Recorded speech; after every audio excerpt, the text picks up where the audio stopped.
Hello students, today I am going to explain the second part of the story, The Gift of Chappals. Mridu crept up to the window. Lali was sitting a little distance away, awkwardly holding her violin and bowstring, her elbows jutting out and her eyes glazed with concentration. In front of her, with most of his back to the window, was the bony figure of the music master. He had a mostly bald head with a fring of oiled black hair falling around his ears and an old-fashioned tuft. A gold chain gleamed around his leathery neck, and a diamond ring glittered on his hand as it glided up and down the stem of the violin. A large foot stuck out from beneath his gold-bordered vesty edge, and he was beating time on the floor with the scrawny big toe. He played a few notes. Lali stumbled behind him on her violin, which looked quite helpless and unhappy in her hands. What a difference!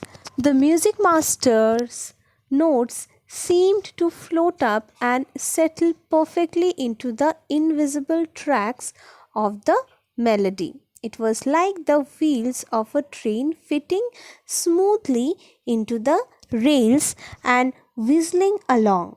As Ravi said, Mridu started at that huge beringed hand moving effortlessly up the violin's stem, making lovely music. Squawk! There was Lali derailing again. Amma came a wail from the gate. Amma, oh, Ravi, send the beggar away, cried his mother from the back veranda where she was chatting with Tapi.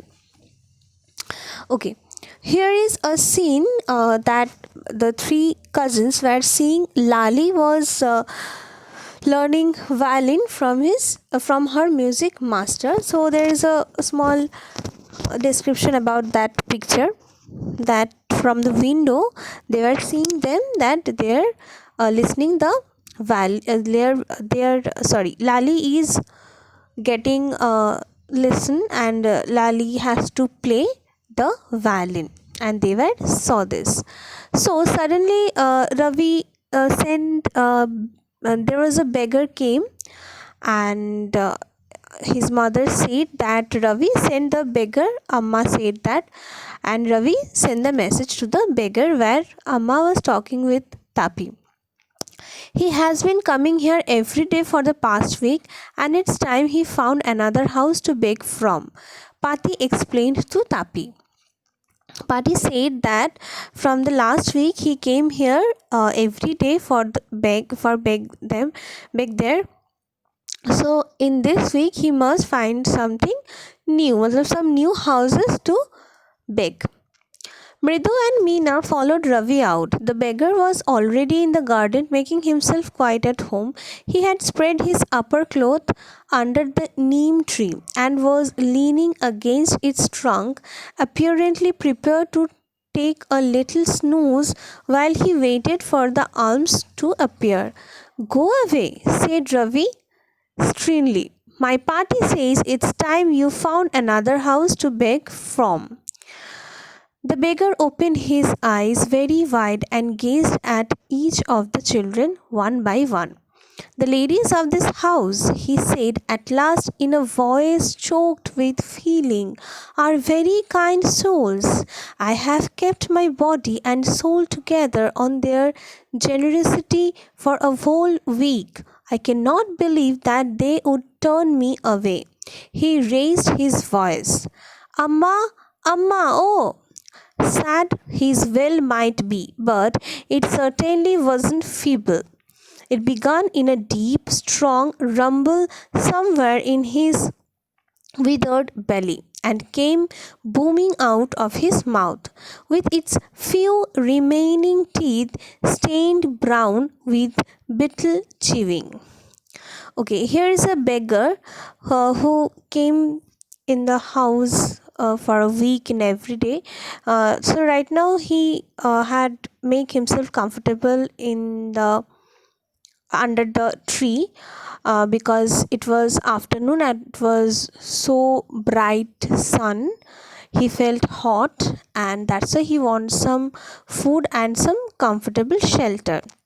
When Ravi said that Amma told him to go, he didn't believe it because from the last week he also described that these houses women's are kind souls or that type of things he said because he believed that the women of this house is actually kind because they gave him the last week every day he came and they gave something to him.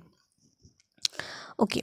Ravi tell him there is nothing left in the kitchen called Rukumani and he is not to come again. Tell him that. She sounded fed up. Ravi didn't have to repeat it all to the beggar.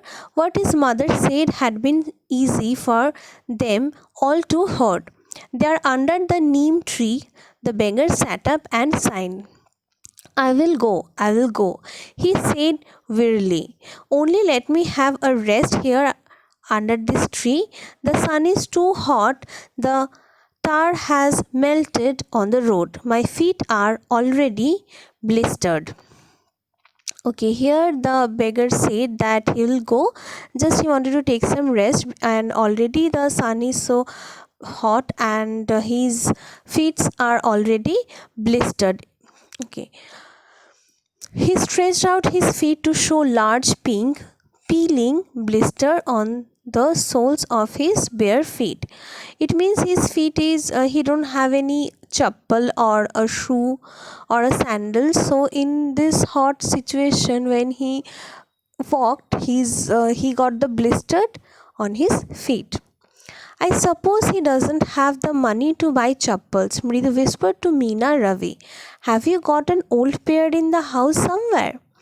Okay, so Mridu whispered to Meena and Ravi that he don't have money for buying a chappal or a shoe. So if they had old pair of shoes. I don't know, said Ravi. Mine are too small to fit his feet, or I'd have given them to him. And his feet were larger than Mridu's and Meena's. The beggar was shaking out his upper cloth and tightening his dhoti. He raised his eyes and looked fearfully at the road, gleaming in the afternoon heat. He needs something on his feet, Meena said, her big eyes filling. It's not fair.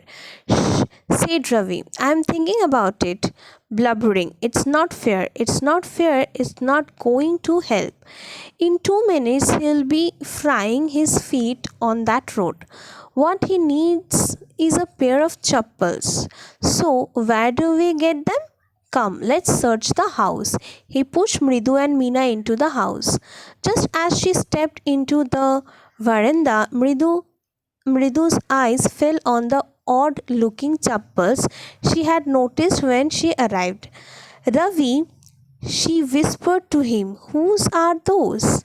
Ravi turned and glanced at the shabby looking but sturdy old slippers. He beamed and nodded.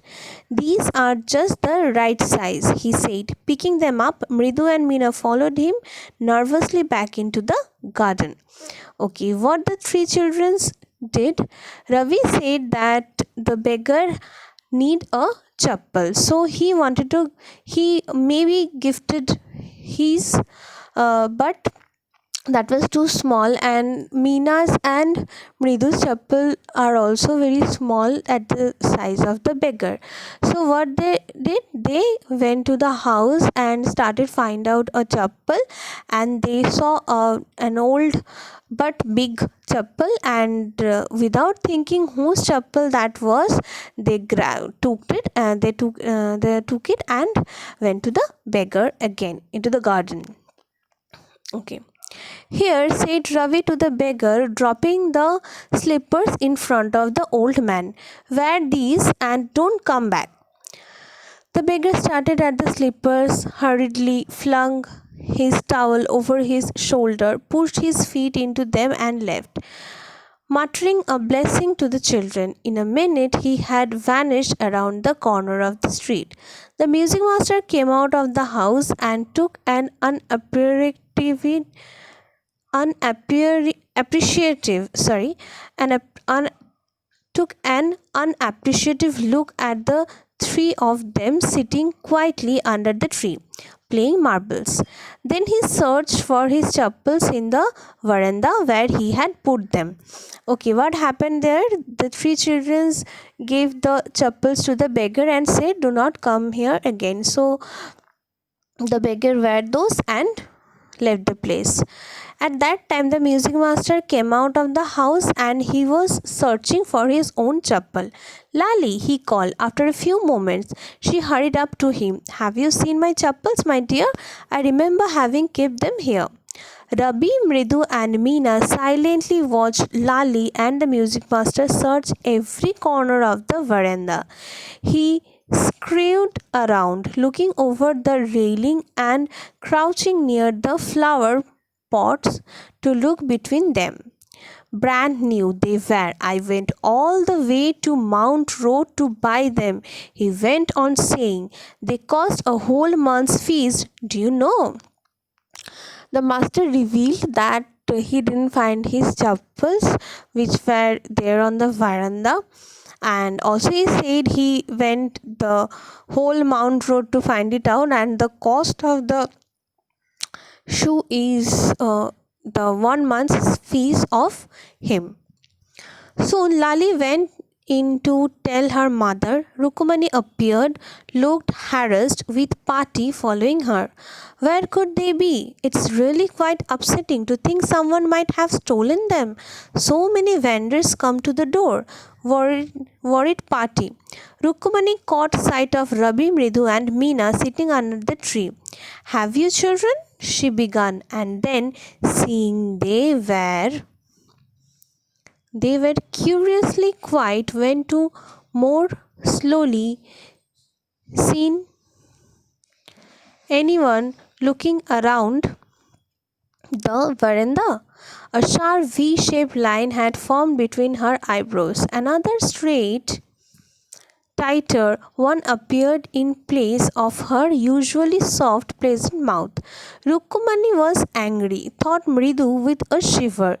She would not be so upset if she knew about the poor beggar with sores on his feet, she tried to tell herself.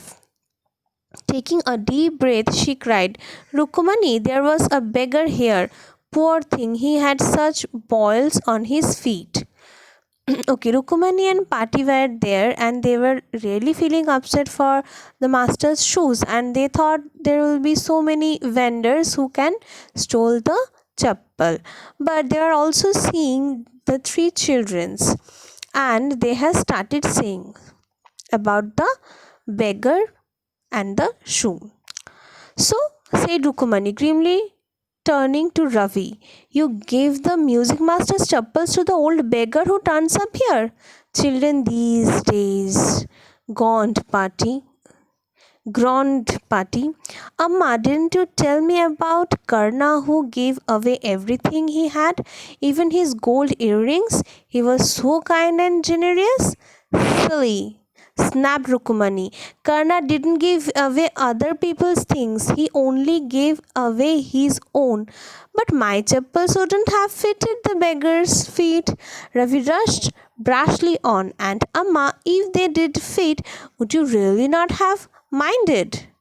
"Ravi," said Rukumani, very angry now, "go inside this minute." She hurried indoors and brought out Gopu Mama's hardly worn new chappals. "These should fit you. Sir, please put these on. I am so sorry. My son has been very naughty." The music master's eyes lit up. He put them on, trying not to look too happy. "Well, I suppose these will have to do." Okay, here what happened? Ravi said the truth that he gave the chappals to the beggar because he actually needed them. And when he was asked by why he did so, he said about Karna. Now, who is Karna? Karna is a character of Mahabharata, and he was known to his giving things.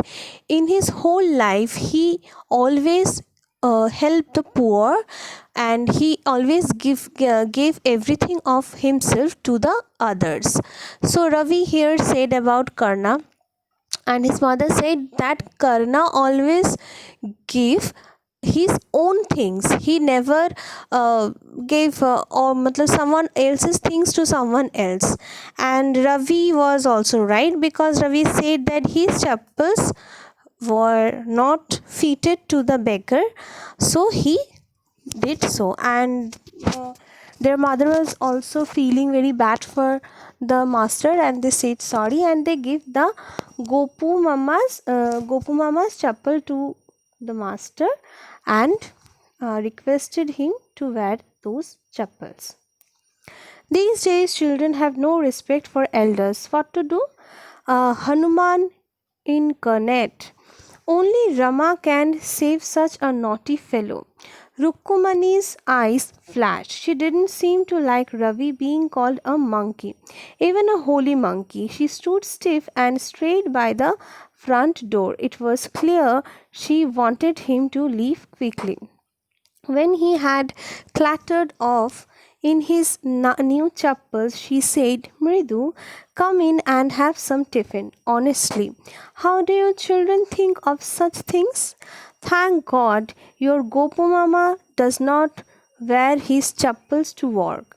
As she walked towards the kitchen with Mridu and Meena, she suddenly began to laugh.